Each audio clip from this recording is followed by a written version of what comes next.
হ্যাঁ প্রিয় শিক্ষার্থী, একটু লক্ষ্য করো, তাহলে আমরা ভালোভাবে বুঝতে পারবো।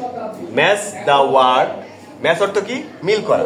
Match the word in column A with the words of similar meaning in column B.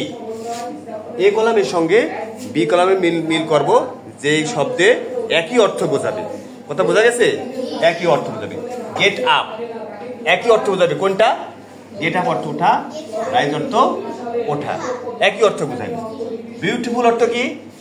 সুন্দর। আচ্ছা এখানে দেখো, লার্ন, সাপোর্ট, প্রিটি, মর্নিং মিল, কোনটা হবে? প্রিটি। Beautiful, pretty. বিউটিফুল অর্থ সুন্দর, প্রিটি অর্থ সুন্দর। হেল্প অর্থ কি? সাহায্য করা। কোনটা সাহায্য করা বোঝাচ্ছে? Support. Thank you, support. Breakfast অর্থ কি? সকালের নাস্তা।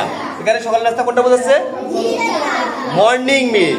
নিচের টেবিল হবে নাকি? শব্দ বলতে হবে। কি বলবো? মর্নিং মানে মর্নিং মিল, সকালের খাবার, তাই না? আচ্ছা, স্টাডি অর্থ পড়াশোনা করা, লার্ন অর্থ পড়াশোনা। কি বুঝতে পেরেছো?